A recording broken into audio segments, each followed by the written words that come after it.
Om Swastiastu. Halo, selamat siang Sobat Prime Talk, Primakara University Talk. Jadi pada kesempatan hari ini, saya Dwi selaku host podcast pada kesempatan kali ini.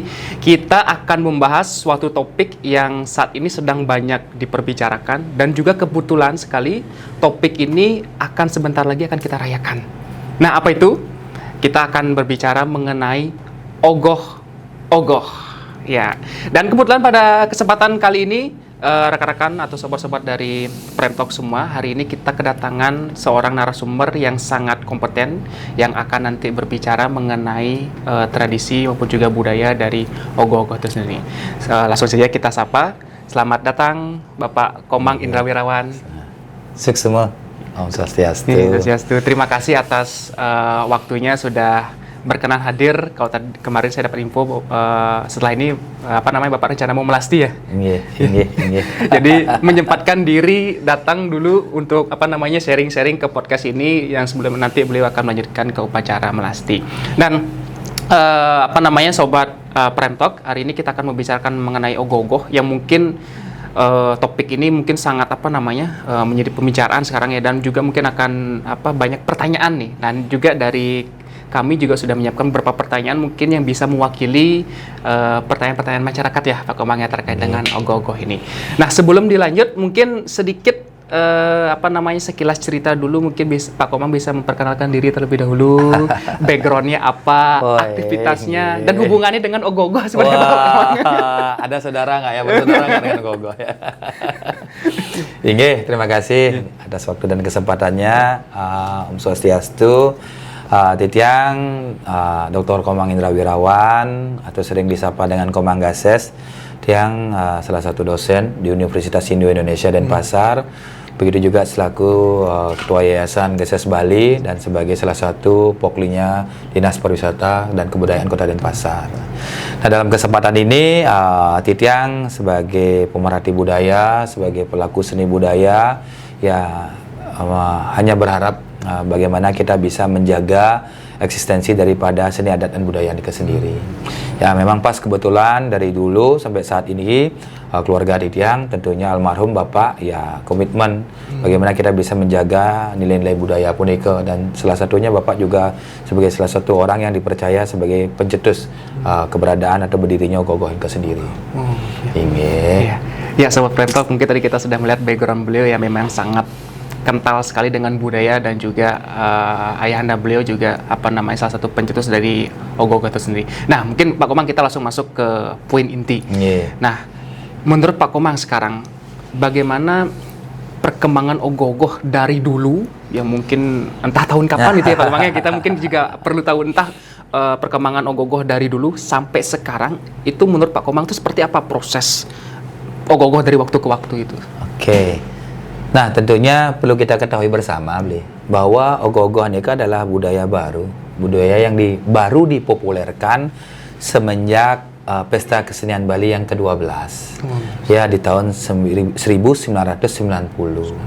Nah, sebelum itu di tahun 1980 ya kita bersamaan dengan Hari Raya Nasional, Hari Raya Libur Nasional, yaitu Hari Raya Pengerupukan Nyepi. Nah, pada saat itu belum dikenal dengan istilah ogoh-ogoh. Nah, terus terinspirasi dari beberapa budaya yang kita miliki, dari budaya Petakut, Lelakut, Babat Kang Cingwi Jaya Pangus, setelah punika dari Ngaben Nguangun, Nini Patuk, Kaki Patuk punika. Nah, masyarakat Bali mengadopsi budaya tersebut sehingga di tahun 1983, 1984 dari upacara nyepi punika mubu-ubu ada istilah penyebutan onggok-onggokan. Onggok-onggokan itu pertama kali dilaksanakan di daerah wilayah Kesiman. Nah, dari sana berkembang, disambut secara baik oleh masyarakat Hindu yang ada di Bali, sehingga di tahun 90 nika dicetuskanlah budaya onggokan nika menjadi budaya ogoh-ogoh. Nah, ogoh-ogoh pun nika asal kata daripada ogah-ogah. Ya, sebuah hasil karya cipta karsa manusia, model seni rupa patung yang ditarikan, yang diarak secara bersama-sama, digoyang-goyangkan, diogah-ogahkan. Sehingga dari onggok-onggokan nike berubah nama menjadi ogah-ogah, menjadi ogoh-ogoh. Gitu. Nah, nike baru populer di tahun 90, dirayakan ketika bersamaan dengan Pesta Kesenian Bali yang ke-12. Nah, pada saat nike Gases Bali dipercaya oleh pemerintah untuk mengisi meramaikan Pesta Kesenian Bali pada saat nike, membawakan beberapa ogoh-ogoh pada saat nike. Pada saat nike ogoh-ogoh masih bersifat tradisi, Bli. Ya, segala sesuatu hal yang dipergunakan, baik itu bahannya, rancang bangunnya, bentuknya sangat sederhana sekali, namun tidak mengurangi makna daripada esensi daripada ogoh-ogoh itu sendiri. Gitu. Ya, Sobat Prem Talk, ternyata ada perkembangan ogoh-ogoh itu dari 90-an ya, Pak Komang ya. Sudah. Kemudian dari istilahnya onggo-onggo, kemudian berubah menjadi ogah-ogah, kemudian jadi ogoh-ogoh. Pantasan ada lagunya Pak Komang ya, ogah-ogah gitu ya, ternyata ada sangkut pautnya ternyata seperti itu. Nah, kemudian Pak Komang, itu perkembangan ogoh-ogoh dari yang lalu yang sudah dari yang lama. Nah, kemudian sekarang kalau menurut Pak Komang sendiri secara filosofis ogoh-ogoh itu sebenarnya seharusnya seperti apa gitu maknanya, kemudian nanti ketika diimplementasikan, ketika dibuat itu seharusnya dia tuh mengandung filosofi apa saja Pak Komang? Segala sesuatu hal seni adat budaya yang ada di Bali ini memiliki sebuah esensi makna. Segala sesuatu hal apapun yang dibuat oleh leluhur kita dulu sampai saat ini mengandung nilai filosofi, memiliki nilai fungsi, makna, teologinya ada di sana. Bukan hanya sebagai semata-mata sebuah karya yang bersifat propan, tidak. Salah satunya ogoh-ogoh. Kalau kita mencari benang merahnya, ogoh-ogoh dalam tradisi masyarakat Hindu di Bali pun tidak ada kaitannya dengan tradisi upacara pengerupukan nyepi. Ya, tradisi pengerupukan nyepi ini memang murni sebagai intisari pada catur berata penyepian, pengendalian. Sebelum nyepi pun kita ada ngerupuk, sebelum pengerupukan nikah kita ada melasti. Melasti nikah tujuannya membersihkan seisi alam semesta pun niki. Setelah nikah baru diadakan upacara pengerupukan mububu. Mububu tujuannya sebagai penetralisir. Ya, menetralisir segala sesuatu hal yang bersifat negatif, nyomio buta, mangda mulih ke dewa. Setelah punika besoknya baru catur berata penyepian, pengendalian akan diri kita sendiri, baru ngembak geni. Nasa punika itu rentetan daripada upacara nyepi itu sendiri. Nah, sekarang dimasukkan budaya baru yaitu ogoh-ogoh. Sedangkan logikanya sandikala iraga sampun mecaru bumi, mecaru ring perumahan, menyuarakan suara gentongan. Kenapa setelah mecaru nikah malih dikeluarkan yang bersifat budakala raksasa? Kan kalau dilihat dari logikanya kan terbalik pun nikah. Kenapa tidak budakala dumun yang dikeluarkan baru mecaru? Karena ogoh-ogoh niki murni adalah budaya. Ya, namun masyarakat berusaha untuk mengkombinasikan sehingga tidak terlepas antara satu dengan yang lainnya. Nah, ogoh-ogoh punika terinspirasi tentunya dari babat-babon cerita, dari pewayangan, dari kisah-kisah epos Mahabharata, Ramayana yang berwujud santarupa, yang berwujud daripada kalarupa itu sendiri. Ada berbentuk denawa, ya raksasa, dewa, manusia, adapun tokoh-tokoh yang diidolakan. Ya, banyak jenis tergantung daripada konsep pembuatan ogoh-ogoh nikah sendiri. Kebanyakan sih daripada santarupa dan kalarupa nikah sendiri. Karena nikah merupakan representasi perwujudan cerminan dari sifat-sifat yang ada di dunia niki. Ya. Berarti ada rangkaiannya Pak Komang ya, dari proses melasti, kemudian pengerupukan, kemudian catur berata penyepian, kemudian baru ada ngembak geni gitu. Berarti istilahnya ogoh-ogoh itu ditempatkan di waktu sebelum nyepi. Yang pada waktu itu waktu itu tentang Tawur Agung gitu ya istilahnya ya. Jadi diselipkan di sana karena gitu ya. Murni ogoh-ogohan ini adalah salah satu budaya populer. Budaya yang dipopulerkan tidak ada kaitannya dengan Hari Raya Nyepi Nike sendiri. Tidak ada ogoh-ogoh pun Hari Raya Nyepi Nike tidak berjalan. Tetapi tujuannya supaya untuk menunggu catur berata penyepian besoknya punika apa yang dilakukan? Dibuatkanlah sebuah istilahnya pertunjukan, seni rupa pertunjukan dalam bentuk ogoh-ogoh supaya untuk menunggu satu malam punika tidak terjadi kesuntukan. Disinilah budaya nike bermain dalam kesenian ogoh-ogoh. Gitu. Nah, pertanyaannya mungkin boleh tidak ogoh-ogoh sebelum kesanga? Sah saja karena nikah adalah sebuah seni, karya, tidak ada masalah. Jangan pernah mengkait-kaitkan wah niki dah karena buta kala raksasa ya dipentaskan sebelum pas dalam kesanga terjadi bencana alam dan sebagainya. Sama sekali tidak usah kita mengkait-kaitkan sebuah budaya populer pun niki dengan hal yang disakralisasi. Itu bagi Tidang tidak masuk akal karena bagi Tidang pada saat hal itu terjadi dari sase kulu ke Sange sebelum ke Dasa pasti akan terjadi banjir, ya gempa dan seterusnya. Setelah selesai ke Dasa, kedas bersih dia, pohon semua pun berbunga, baru kita akan mencari ke Dasa Ludrat ke sendiri di bulan April Desember, baru dinyatakan semuanya bersih seperti itu. Jadi memang kalanya sebenarnya sasih ke-6 penolak desti, sasih ke Sange penolak butolan kalau dibuatkanlah upacara-upacara setiap bulannya punika ada momennya, ada upacara yang diperuntukkan. Nah, ogoh-ogoh punika adalah sebagai salah satu representasi budaya populer, tujuannya napi untuk pengembangan bakat dan minat bagi generasi muda supaya dia memiliki sebuah skill, ya kan, kemampuan untuk napi untuk pelestarian budaya nika sendiri. Itu. Makanya dalam pembuatan ogoh-ogoh nika spirit yang bisa kita dapat napi basudewam kutumbakan. Kita adalah keluarga. Ya, bagaimana kita keluarga mengemas diri kita dalam sebuah bentuk kreativitas budaya sehingga kita bisa menjadi ogoh-ogoh yang ditarikan secara bersama-sama. Di sana ada kekompakan, keseriusan, keuletan kerjasama tim Yohana. Kita ketahui bersama. Makin melalui ke Balai Banjar, bisa sing ada Yohana, ya kan? Ketika ada ogoh-ogoh, Yohana semua berkumpul. Tujuannya apa ya? Untuk membuat sebuah karya yang akan dipentaskan untuk masyarakat banyak. Itulah kehebatan daripada budaya ogoh-ogoh nika, mempersatukan kita semua. Iya. Betul sekali Pak Komang tadi memang sempat kemarin menjadi perbincangan juga ya, adanya pawai, adanya pertunjukan yang yang ditampilkan sebelum waktunya, bahasa seperti itu. Ternyata memang kalau kita lihat secara filosofis ya memang sah-sah saja gitu ya kan, karena juga ogoh-ogoh itu adalah seni itu sendiri. Nah, kemudian Pak Komang, mungkin kita melihat di lapangan ini ogoh-ogoh itu tanda petik mungkin ada yang wujudnya itu mungkin ada lucu gitu Pak Man ya.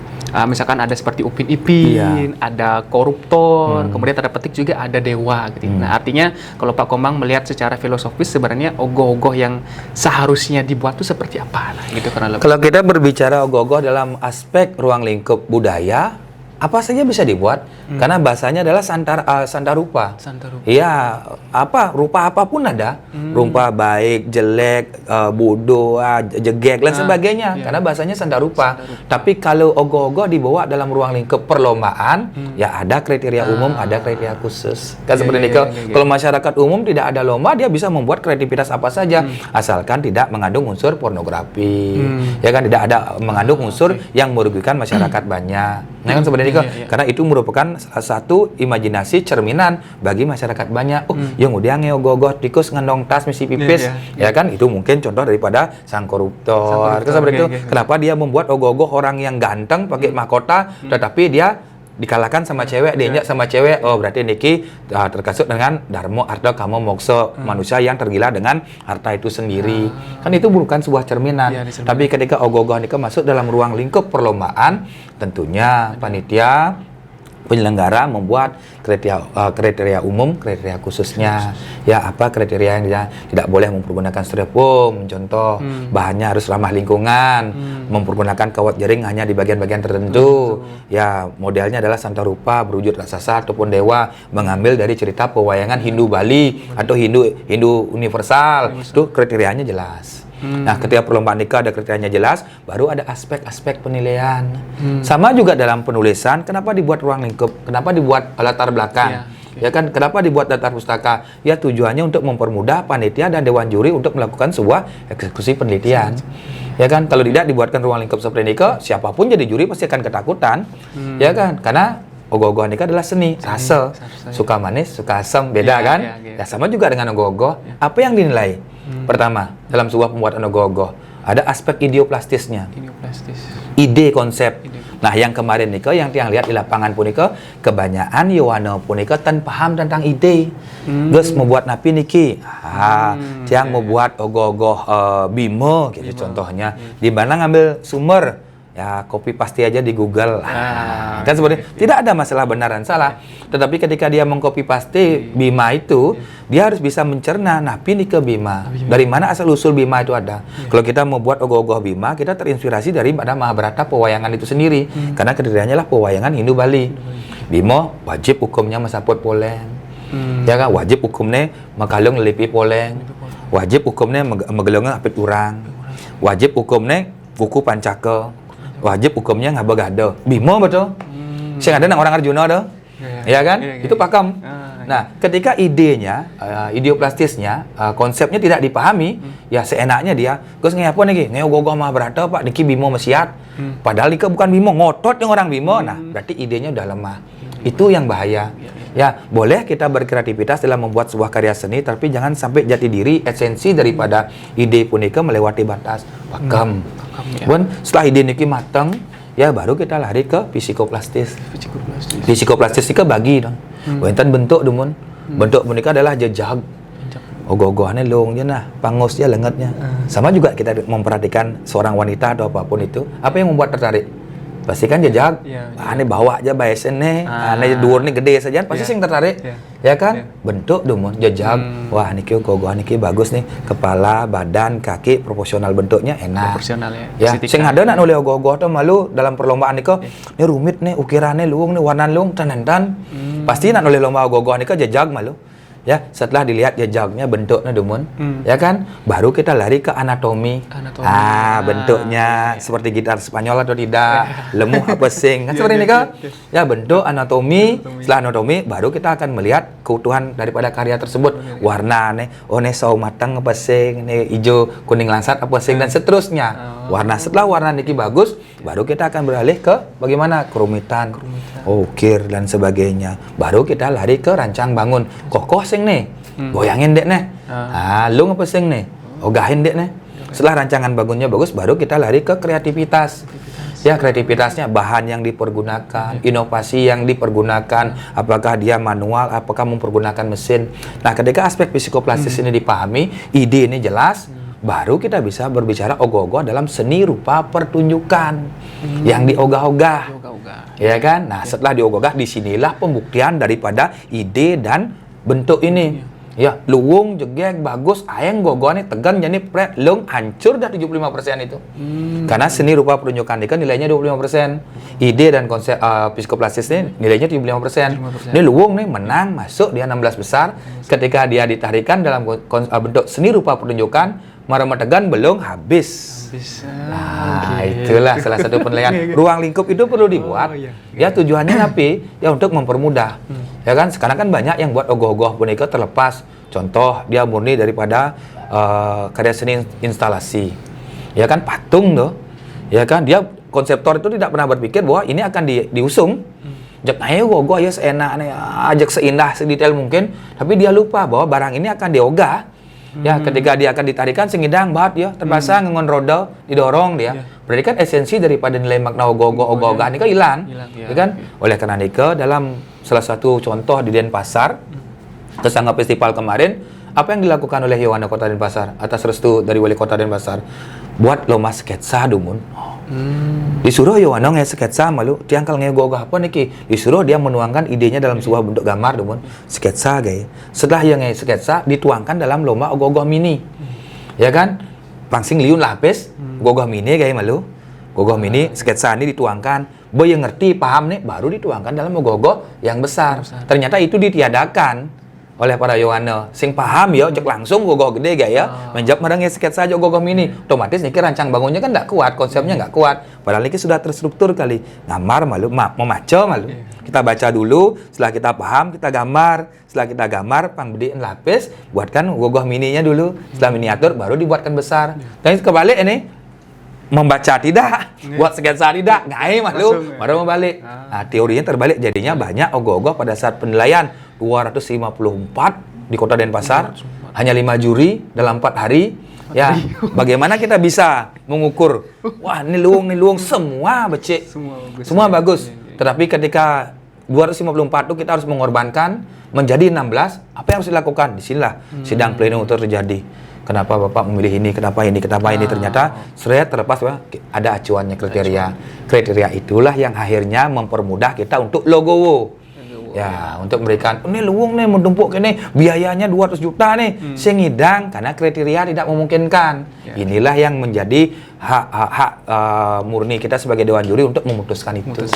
Kalau enggak itu dibully habis kita semua kalau enggak ada itu. Tapi kedepannya kita berharap lebih dipersempit lagi. Ya, contoh niki, kriteria umumnya sudah mempergunakan barang ramah lingkungan, tidak mempergunakan styrofoam, ya kan, habis itu santa rupa atau kala rupa, jelas niki. Kita persempit lagi, penggunaan bahan mungkin. Apakah daur ulang jak unyang. Apakah style bebadongan jak unyangan. Apakah menubuk dua ya unyang kesepakatan, sehingga bagi Banjar yang hanya punya modal 10 dibandingkan dengan Banjar yang punya modal 100 tidak kalah saing dia. Jadi ya 10 ya unyang, sehingga siapapun akan jadi juri duduk di sana enak dia. Kalau seperti ini masih bingung. Ya, sekelas kaliber apapun didudukkan menjadi juri ketika kriteria Nike nggak jelas, pasti dia akan ketakutan. Seperti itu. Sangat jelas sekali ya ternyata sobat Prime Talk. Jadi ternyata ada begitu banyak kriteria ya Pak Komang ya. Tadi sudah spill dari apa bahasa itu, mungkin dari filosofisnya dulu gitu ya, habis filosofisnya, kemudian dari bahan-bahannya, kemudian apa namanya tadi, baru nanti masuk ke anatominya, kemudian kreativitasnya dan lain-lain gitu, sampai sangat detail. Dan mungkin yang Pak Komang jelasin tadi itu mungkin juga ada apa namanya lumayan banyak pertanyaan yang memang terkait dengan kriteria penilaian ya, dan tadi Pak Komang juga sudah sangat apa namanya banyak menjelaskan sekali.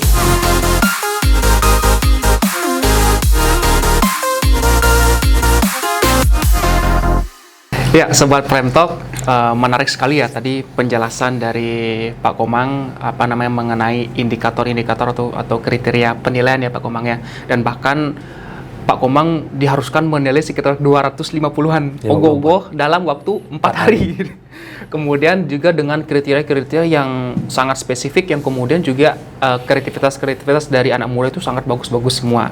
Dan itu juga apa namanya tadi menambah wawasan kita bahwasanya penilaian ogoh-ogoh juga tidak sembarang ya Pak Komang ya. Jadi punya memang indikator-indikatornya. Nah, mungkin kita lanjut ke apa namanya pertanyaan-pertanyaan selanjutnya Pak Komang. Jadi karena bicara ogoh-ogoh ini sangat banyak sekali gitu. Jadi sebelum apa namanya tim dari podcast ini menyusun topik itu, kita nyari-nyari dulu Pak Komang. Apa nih pertanyaan-pertanyaan dari netizen gitu ya. Nah, pertanyaan selanjutnya Pak Komang. Jadi ketika apa namanya sekarang kan banyak ogoh-ogoh yang dalam membuat itu menggunakan mesin Pak Komang. Mesin robotika lah mungkin gitu bahasanya. Kemudian juga ada yang bisa bergerak sendiri, sudah dipencet, kemudian dia punya apa mungkin kalau di istilah di komputer itu AI gitu ya, artificial intelligence, ada IoT gitu. Nah, istilahnya kalau menurut Pak Komang, kalau dari segi penilaian itu, dari segi ada penamaan robotika di zaman sekarang itu, kira-kira itu akan mempengaruhi nggak Pak Komang terkait dengan apa namanya persentase penilaian lebih spesial gitu atau gimana? Spesial. Memang dalam Kesangga Festival yang baru dilaksanakan Nike, kita tidak ada membahas kelebihan atau kekurangan dari ogoh-ogoh yang mempergunakan mesin ataupun tidak. Itu yang sampaikan tadi. Kedepannya mungkin kita akan buat kriteria yang lebih spesifik lagi. Karena kan tidak mungkin semua Yowana Banjar itu memiliki dana untuk membuat ogoh-ogoh yang bersifat robotik.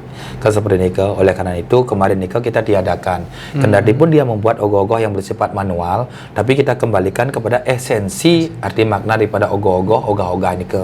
Ketika dia ditarikan, diusung, ada kelenturan yang di sana, ada rancang bangun, ada inovasi di sana. Itu yang kami nilai. Contoh di Banjar Tengah Sesetan, dia tentang mempergunakan mesin tidak begitu banyak, ya kan, tetapi kenapa dia bisa menjadi juara di tahun ini, bahkan 2 kali tahun kemarin juga, karena kita melihat daripada kreativitas, inovasi, dan seni rupa pertunjukannya. Garapannya benar-benar digarap, sehingga ogoh-ogoh yang bersifat patung tadinya itu ketika dia diangkat, ada bagian-bagian yang memang tetap dilenturkan, sehingga goyangan daripada barang seni tersebut kelihatan dia dipadukan dengan suara gamelan dan seni pertunjukan itu sendiri. Nah, yang saat Niki dapat di Jawa Tengah ya, Jawa Tengah Pomogan kalau tidak salah, juara 2-nya Nike. Dia semi antara tradisi dengan robotiknya itu sendiri. Tapi robotiknya yang dibuat Nike dikemas tidak kaku. Ya, antara enggak. Nah, bagaimana dia ogoh-ogohnya seperti ini dikolaborasikan. Nah, itu yang menjadi nilai khususnya dia. Ogoh-ogohnya biasa, tapi karena dia bagus memasukkan, mengcombine teknologi Nike, itu yang membuat dia lebih bagus lagi. Nah, jadinya untuk saat Nike memang tidak ada persentase yang menyatakan bahwa yang ngangon mesin lebih unggul. Tidak ada. Nah, tahun depan lah rencana kita akan lebih spesifik lagi penilaian Nike, sehingga Yowana Nike benar-benar bisa memilah apa yang harus dilakukan seperti itu. Oh ya. Karena kemarin yang hanya dinilai konsep ideoplastisnya ketika di Puputan 25%, antara bentuk, rancang bangun, kreasinya 75%, baru habis Nike 50% kan baru 75%, seni rupa penunjukannya 25%. Itu yang baru dinilai. Ya. Belum sejauh itu belum. Oh ya. Ya, berarti memang untuk saat ini memang tidak ada apa namanya Ya, indikator resminya. indikator resmi. Mungkin nanti ke depan mungkin akan apa namanya mungkin ada indikator lebih spesifik ya Betul, harapannya lagi. mungkin dari apa tahun-tahun ke depan. Nah, mungkin Pak Komang, mungkin ini apa namanya pertanyaannya ini mengkhusus juga menyambung Pak Komang sebagai juri ogoh-ogoh gitu ya. Kalau kemarin belakangan kita sempat melihat berita viral itu tanda petik juri itu sempat di apa namanya tuh dikomentari hasil penilaiannya tanda petik seharusnya ini yang juara tapi kenapa ini gitu. Nah artinya apakah menurut Pak Komang kalau dari segi juri gitu apakah dengan adanya suara-suara masyarakat dari luar selain juri itu nantinya itu mempengaruhi penilaian dan kemudian juga apakah sebenarnya justru dari komentar itu sebenarnya kita harus bagaimana gitu menyikapi dari segi juri gitu ya gitu Pak Komang mungkin bisa sharing POV dari juri itu gitu. Niko Dable, ketika kita akan menjadi siapa dan akan dikemanakan, kita harus tahu tupoksi kita. Ketika kita tidak tahu dengan tupoksi kita tidak akan kuat dengan pondasi apa yang kita lakukan. Tiang nadas juri niki, tiang nadas juri ogoh-ogoh dalam acara napi, dalam acara Kesangga Festival salah satu contoh. Otomatis dari awal pembentukan kegiatan tersebut sampai adanya forum grup diskusi, sosialisasi, sampai technical meeting, perencanaan kriteria dan seterusnya, tiang dilibatkan sehingga tiang tahu kebutuhan, keperluan, kepentingan daripada penyelenggara Yohana sendiri, ya peserta yang akan diikutkan, tiang selaku dewan juri, sehingga ada konsep di sana yang jelas. Ya kriteria khususnya apa sih dibicarakan, umumnya apa sih, terus nika indikator penilaian aspek-aspek yang dinilai napi mantan. Nah ketika nika sudah disepakati, disosialisasikan kepada masyarakat umum pada peserta, dan terakhir ada bahasa keputusan juri tidak bisa diganggu gugat dengan aspek-aspek penilaian tersebut. Berarti kan jelas. Nah, kalau sampai ada netizen atau masyarakat yang tidak terima, semestinya panitia dan dewan juri yang bertanggung jawab bisa mengkanter, ya kan, supaya tidak jadi bias dalam sebuah perlombaan tersebut. Gitu. Nah, ketika itu tidak bisa dikanter dan lain sebagainya, berarti kita selaku panitia, penyelenggara, selaku dewan juri tidak mampu bertanggung jawab dengan kondisi seperti ini ya kan, sama juga dengan Kesangga Festival. Apa yang dilakukan ketika sudah diputuskan dari 254 menjadi 16 menjadi 6 besar kan, juara 1 2 3 sampai harapan. Habis itu apa yang dilakukan Yohana? Satu pintu beli. Dari wali kota, dari dinas kebudayaan, dari Yohana, dari panitia penyelenggara, dari dewan juri. Dari dewan juri yang 5, satu yang bicara. Kita serahkan ke Pak Komang yuk. Ketika ada masyarakat apapun yang bertanya, berkas apapun kita serahkan ke Pak Komang. Sehingga orang bertanya ke Pak Komang saja. Dewan juri silahkan. Jadi satu pintu kita bisa memberikan pemahaman. Karena disinilah perlunya sinergisitas. Tiang berlima perlu kompak, tiang perlu kompak dengan Yohana perlu kompak dengan dinas terkait, sehingga satu bahasa dia. Nah kemarin memang agak lelah memang, tetapi itulah tanggung jawab. Ada yang bertanya, Limang, kenapa gogoh di tiang ring Sidakaria tidak masuk? Apa alasannya? Niki hasil penilaian. Kenapa yang di Denpasar Barat tidak masuk? Niki dasar hasil penilaian. Penilaian Nike hanya bertemu, tidak boleh kita sebarluaskan karena Nike bersifat sensitif. Ya kalau orang yang paham. Kalau yang tidak paham, berbahaya sekali. Nah, di sanalah pentingnya ada sosialisasi. Nah, bagi Didang kalau sampai terjadi bias seperti itu, berarti panitia penyelenggara itu kurang tegas dalam mengambil sikap Dike. Nah, sementara di Denpasar sih tidak ada masalah, bisa menerima semuanya pun Dike. Tuh. Berarti intinya memang harus ada ketegasan ya dari penyelenggara, kemudian dari juri juga ketika ada pertanyaan itu mampu menjawab gitu ya sebagai bentuk pertanggungjawaban penilaian. Oke, itu sudah apa namanya kita rasa mungkin itu sudah dari segi penilaian lomba ogoh-ogoh itu sudah sudah jelas ya Pak Komang ya. Nah, sekarang gini Pak Komang. Permasalahan selanjutnya ini sering nih mungkin teman-teman yang nonton juga biasanya habis pawai ogoh-ogoh atau istilahnya habis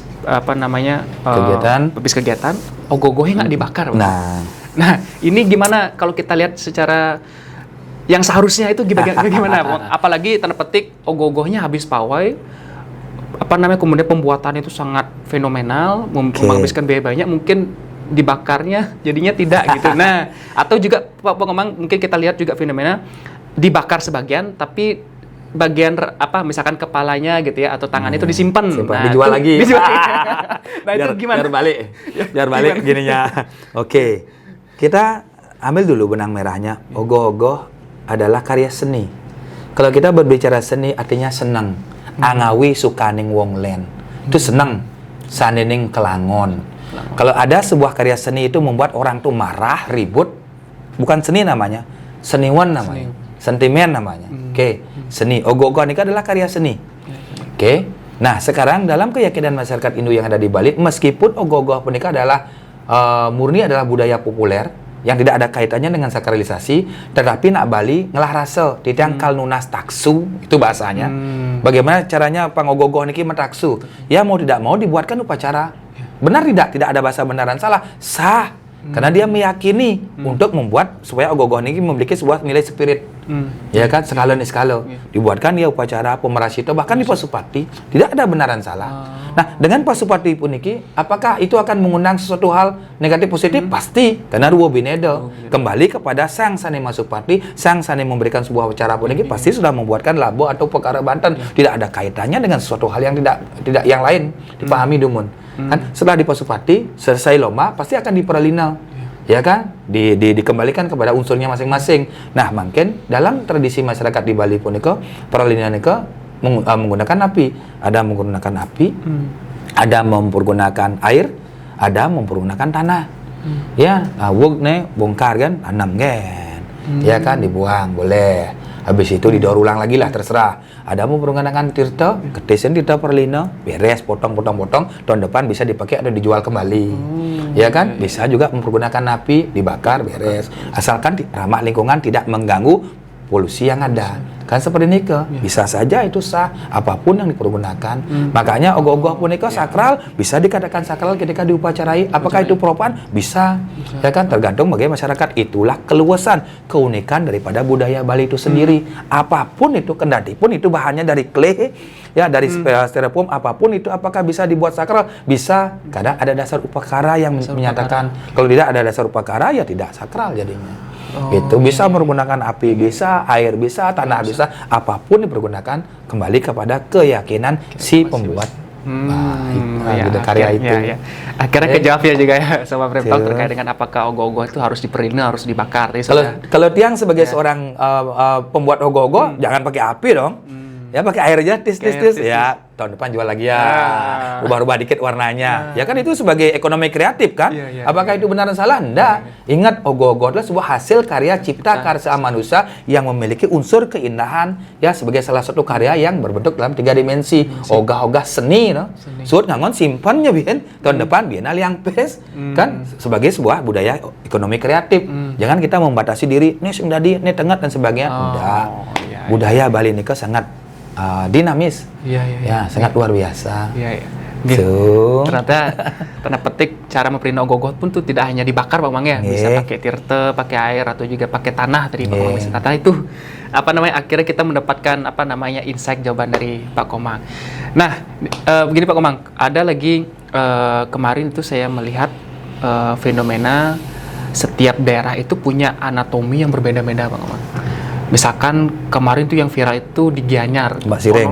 Tampak Siring itu anatominya sangat seperti real sekali ya. Kemarin itu saya lihat saya lupa nama ST-nya itu seperti ogoh itu di atas pohon duduk gitu yang pakai ketu itu ngomongnya.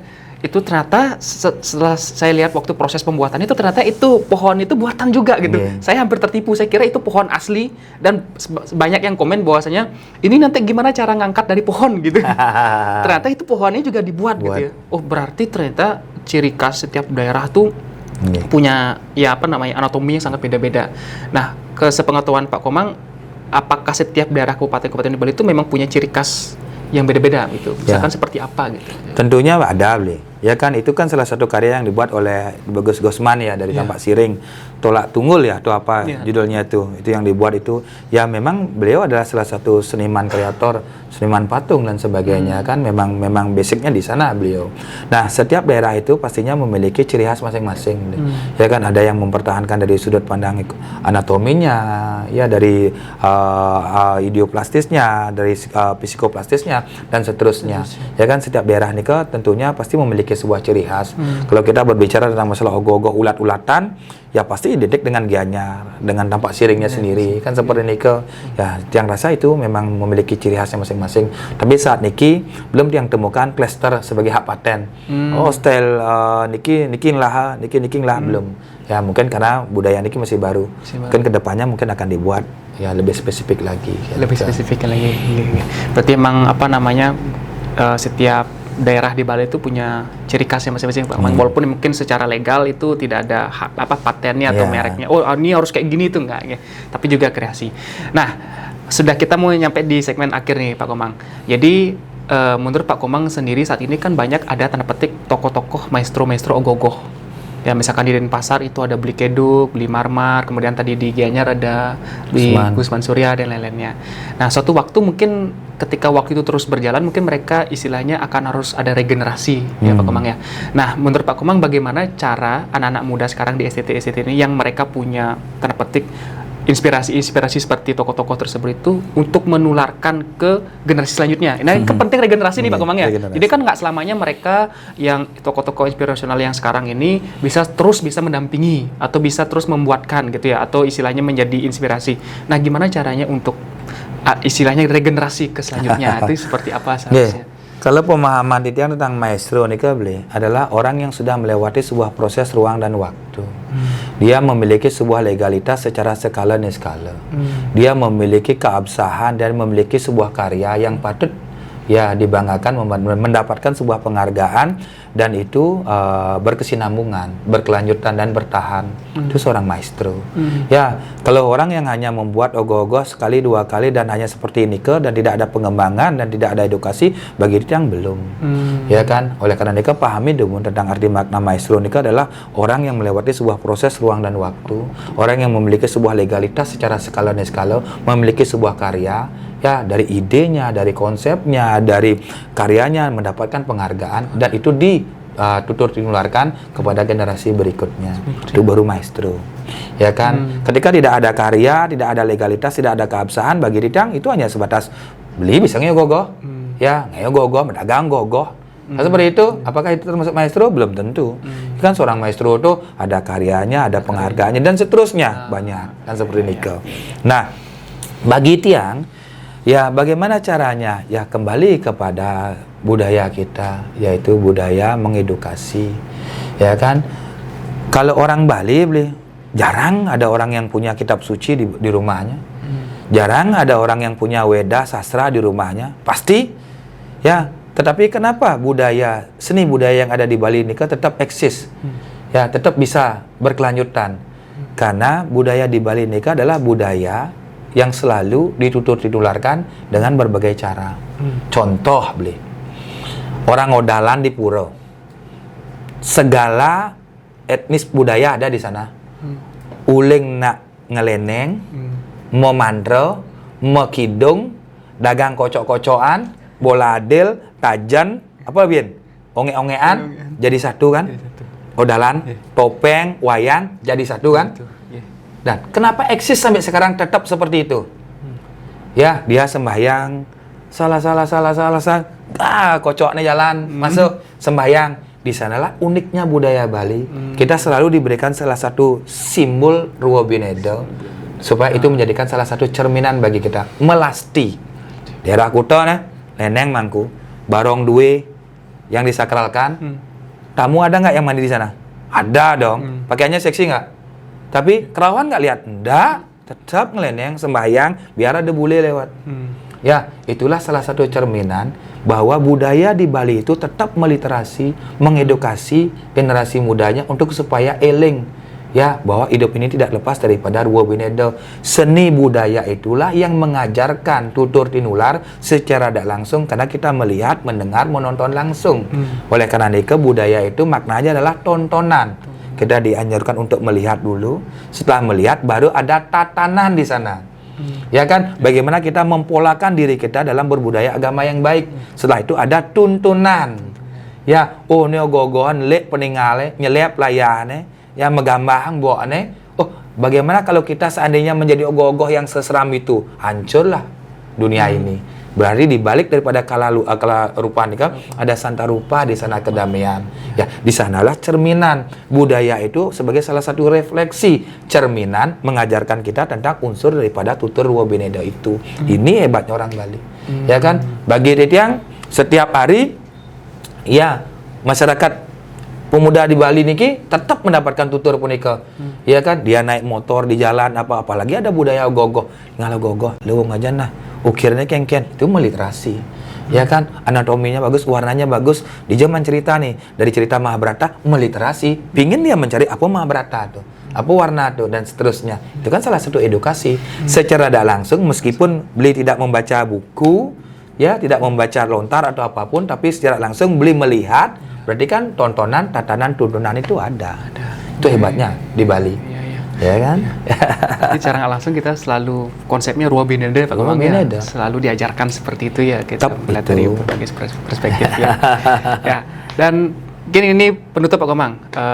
Terkait dengan harapannya Pak Komang. Setelah kemarin berproses menjadi juri, kemudian sekarang ogoh-ogohnya sudah semakin banyak sekarang kan, pokoknya partisipasinya, kemudian perkembangan ogoh-ogoh sudah semakin maju, gitu ya, tradisi sudah semakin maju. Nah, harapan Pak Komang selaku istilahnya orang yang juga berkecimpung di budaya dan khususnya juga pemerhati ogoh-ogoh, apa pesannya untuk anak-anak generasi muda saat ini? Ya, pesan Ditiang, jangan pernah kita berhenti untuk menjaga keberlangsungan, kebertahanan daripada budaya kita yang ada di Bali. Ya, bahwa ogoh-ogoh ini bukan hanya sebuah ajang kontestasi, tapi kompetisi untuk mengajarkan kita bagaimana kita menyatukan diri kita dengan lingkungan, Trita Karana, dengan pemuda, dan lain sebagainya. Bahwa ogoh-ogoh ini bukan hanya sebatas sebagai ajang hiporia, tetapi sebagai salah satu simbol dengan teori kaca rasa, cerminan yang membuat rasa kita menjadi bahagia kelangon. Ya, harapan Ditiang satu, kita pertahankan budaya ini secara baik dan benar. Kita pelajari budaya ini tentang nilai, fungsi, dan makna teologinya bagaimana. Terus bagaimana kita bisa mengedukasi ya para Yowana, masyarakat muda untuk bisa lebih paham, mengerti tentang nilai-nilai yang terkandung dalam filosofi ogoh-ogoh. Nah, oleh karena itu, kendati pun ogoh-ogoh puniki dilombakan, kita harus membuat sebuah roadmap yang jelas tentang perlombaan itu. Kendati pun ogoh-ogoh niki tidak dipentaskan dalam hari pas kesange napi wastane raya pengerupukan, ya tidak masalah karena itu merupakan budaya populer. Di PKB pun biasa ogoh-ogoh dipentaskan. Kan seperti ini. Oleh karena itu jangan sampai kita menyalahartikan arti makna ogoh-ogoh itu sendiri. Jangan sampai kita terkontaminasi dengan sesuatu hal yang tidak kita pahami sehingga akan merusak tatanan budaya itu sendiri. Oleh karena itu, Yohana, mari kita jaga keberlangsungan, kebertahanan dengan semangat spirit Basudewam Kutumbakam punika bahwa kita adalah keluarga. Bagaimana kita bisa menjaga hubungan Trita Karana nika. Cuma pesan Ditiang, ketika kita berbudaya, jangan lupa dengan Trita Karana. Ya, yaitu lingkungan. Suut megai yang dinamakan dengan ramah lingkungan harus jaga tetap kebersihan. Dengan wak nunya logo-logo, dengan wak muralulu kan seperti itu. Otomatis komplain yang lain. Ya, seni niki akan menjadi senang ketika skala sesudah, sebelum dan sesudah kegiatan niki berlangsung baru kelangon dia santi. Semua Pak Komang atas tadi pesan dan pesannya, juga tidak lupa untuk menjaga lingkungan nih Pak Komang, untuk apalagi sampah-sampah dari habis membuat ogoh-ogoh. Dan juga mungkin dari penutup ini mungkin kita bisa mengambil hikmah Pak Komang dari kemarin. Ada rekan STT yang mengalami musibah kebakaran ya Pak Komang ya, dari STT Puralaga kalau nggak salah. Nah, itu yang salut. Ada STT yang kebakaran. Ya, pejabat setempat datang mensupport dengan link disebut nepis ngai tu mara pejabat hebat dan yang ada pejabat jak de kene de getong opa tugas pejabat kan marat kalau ada kesange kalau ada ane madan ngerupuk kabal ane ngandang perbaiki selokan ane rusak perbaiki karena bulan Maret bulan banjir kabel yang melintang dihaluskan, diperbaiki biar rapi, pohon-pohon yang ditebang biar rapi, ogoh-ogohnya biar enak, rebat. Kalau ada datang hanya mau ngomentari, mengkritisi tanpa memberikan solusi, bagi Ditiang pengang dong. Pasti pengang dong. Ya kan? Karena apa? Itu adalah budaya. Ya, tugas kita adalah mengamankan budaya nike supaya bisa tetap harmonis. Ya, So, iya, ya kan? iya, iya. Buktinya 4 hari ogoh-ogohnya jadi kok. iya. Ya kan? Iya, betul. Dengan modal 20 untung 45 kan wah luar biasa itu. Itulah yang dimaksud dengan semangat kita. Semangat, iya betul. Iya, iya. STT di Orolaga di Wongai Kelot kalau nggak salah itu memberikan sebuah ajaran buat kita ya, apa namanya bahwasanya ada musibah tapi tidak menurunkan semangatnya. Semangat, Justru kebersamaan. semangatnya tuh tinggi sekali, kemudian dibantu oleh juga STT sekitarnya Pak Iya. Komang dan ternyata kurang lebih hampir 3 hari kalau salah itu ya sudah jadi ogoh-ogohnya. Beli, jangankan itu beli yang di Ungasan kemarin. Dia kalah di Badung. Dia lupa nama Banyarnya. Pas pada saat kesepakatan lomba dia dapat nomor 1. Kecewa dia. Nge. Juri udah datang jam 9. Apa yang dia katakan? Dewan juri dengan tidak mengurangi rasa hormat, bisa nggak kami diberikan kesempatan? Ini kan ada 15 peserta. Kurang lebih Pak Dewan juri akan balik sekitar jam 3, jam 4. Balik sekali lagi. Berikan kami penilaian. Juri nggak berani memutuskan karena kita tidak tahu hasil technical meeting. Tapi kebijakan juri, oke, janji ya, lagi 3 jam, ogoh-ogoh jadi, oke. Kita nilai yang lain, balik jadi, dijuluki pemuda nikah, pemuda ajaib. Mana? Dalam 3 jam ogoh-ogoh yang patah, yang rusak, waktu lomba di Badung langsung diperbaiki, jadi. Hebat kan? Ya, dalam artian itu semangat pemudanya 3 jam loh dengan ogoh-ogoh yang tadi ke sana nustegar nih, sing mau jujur, tapi mau jujur ogoh-ogohannya. Semestinya dia sangat dapat pada saat nikah karena kita tidak berani merubah hasil dari ruang lingkup TM itu sendiri, ya mau tidak mau ampura dungun kan seperti itu jadinya. Itu. Ya makanya yang lihat semangat dalam ogoh-ogohan ini luar biasa sekali. Luar biasa sekali. Oke. Ya, emang Siap. tidak ada yang tidak mungkin ya. Nothing is impossible. Pokoknya kalau sudah kebersamaan, semangatnya pasti bisa. Dan itu sudah terbukti dari rekan-rekan STT yang kemarin itu memberikan pelajaran buat kita bahwasanya semangat menyambut beraya Pak Komang ya. Apa namanya Kelangon juga kita seneng gitu ya, seni dan seneng gitu Pak Komang ya. Jadi apa namanya berbahagia gitu ya. Jadi itu bisa menjadi sebuah inspirasi buat kita. Baik, sobat Prime Talk, saya rasa pembincangan kita dengan Pak Komang Gases sudah nggak kerasa begitu lama ya ternyata. Dan sangat mengasihkan dan tadi juga Pak Komang Gases sudah apa namanya menumpahkan segala isinya. Kalau bahasa podcast tuh katanya daging semua Pak Komang gitu ya. Ya semoga podcast ini bisa bermanfaat buat apa namanya rekan-rekan semua dan bisa menemani nanti podcast ini di apa namanya hari-hari mendekati pengupukan Asungkara. Nanti ini akan segera upload gitu ya dan nanti bisa menjadi apa namanya sarana edukasi harapannya. Baik, terima kasih. Untuk di penutup saya ucapkan terima kasih kepada Pak Komang Gases atas kesediaan waktunya. Beliau sangat sibuk tapi menyediakan waktunya. Kemudian juga jangan lupa nanti rekan-rekan apa namanya subscribe, kemudian juga jangan lupa di like dan di share ke teman-temannya. Penggiat ogoh-ogoh yang nanti merencanakan di tahun depan ingin berlomba, di sini sudah di-spill indikator-indikator untuk apa namanya penilaiannya langsung dari jurinya, infonya A1 gitu ya. Baik, terima kasih. Kita tutup dengan Paramasanti Pak Komang. Om Santi Santi Santi Om.